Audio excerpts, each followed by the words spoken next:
हा विषय असा आहे की बच्चूभाऊची सुरुवात ज्या ठिकाणी शिवसेनेतून झाली. पूर्वी काळात जे बच्चूभाऊनं शिवसेनेमधून सुरुवात केलेली आहे, जे पंचायत समिती सदस्य बच्चूभाऊ शिवसेनेच्याच माध्यमातून निवडून आले, पण ते काही वादामुळं ते त्यांनी स्वतःचं चालू केलं होतं. पण आता ज्या बदलत्या काळानुसार जे आजकाल जे हे चालू आहे, जे काम आता बच्चूभाऊनं जे आंदोलन केलं, समजा नागपूरला जे आंदोलन केलं, त्यामध्ये 1.5 ते 2 लाख लोक त्या ठिकाणी गोळा केले.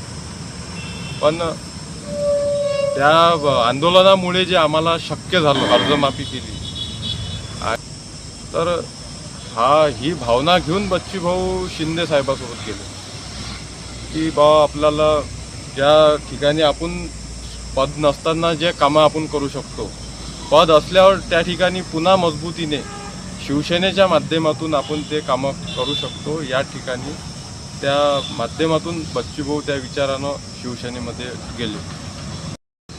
आता ट्रोल करणारे ट्रोल करतेच. तो विषय असा आहे की बच्चूभाऊंना आणि त्यांच्या कार्यकर्त्यांना माहीत आहे की त्यांनी किती संघर्ष केला, त्यांनी काय केलं.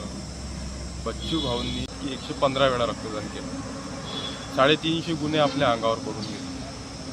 पण तुम्ही सांगा मला की विरोधक जे होते, आता आंदोलन केलं बच्चूभाऊनं नागपूरले, त्या ठिकाणी कोणताच विरोधक बोलला नाही, कोणताच विरोधकाचा पाठिंबा नव्हता. विरोधी पक्षनेते सर्व आपले आपापल्या ठिकाणी बसलेले होते. त्यांनी विधान परिषद विधानसभेवर ते विरोधी पक्षनेते होते, पण ते आमदार असताना, खासदार असताना देखील त्या ठिकाणी आंदोलन उभे करू शकले नाही. पण बच्चूभाऊंनी जे आंदोलन उभं केलं आणि आंदोलनाच्या माध्यमातून कर्जमाफी मिळवून घेतली, मग त्या कर्जमाफीमुळे जर बच्चूभाऊ शिंदे साहेबांचे फॅन झाले, मग ते शिंदे साहेबासोबत जर बच्चूभाऊ आणखी आपली ताकद मजबूत करत असेल, तर या ठिकाणी आम्हाला काही वाटत नाही असं की विरोधकांवर आम्ही लक्ष द्यावं, की त्यांनी आम्हाला ट्रोल केलं त्यावर आम्ही लक्ष द्यावं, असं आम्हाला वाटत नाही. जो प्रभावीपणा आहे तो आताही तसाच राहील, असं मी एक कार्यकर्ता म्हणून मला तरी वाटतं. कारण बच्चूभाऊची जी भूमिका राहिलेली आहे, ज्यावेळेस बच्चूभाऊ महायुतीमध्ये होते, शिंदे साहेबासोबत ज्यावेळेस भाऊ होते, त्या ठिकाणी त्यावेळेसही भाऊनी आंदोलन केलेलं आहे. ज्यावेळेस भाऊ राज्यमंत्री होते, त्या ठिकाणी भाऊ दिल्लीला गेले होते आंदोलन करायला.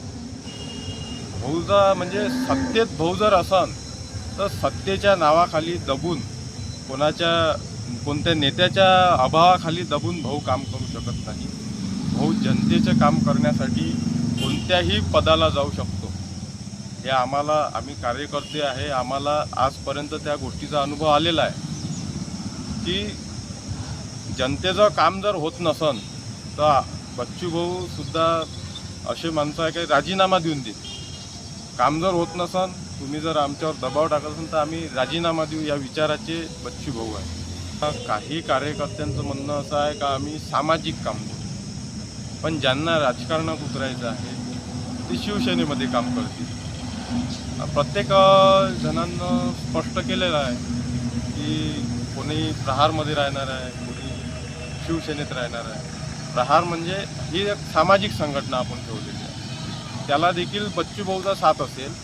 आणि शिवसेना हे राजकीय कामासाठी आपण त्याचा वापर करू शकतो.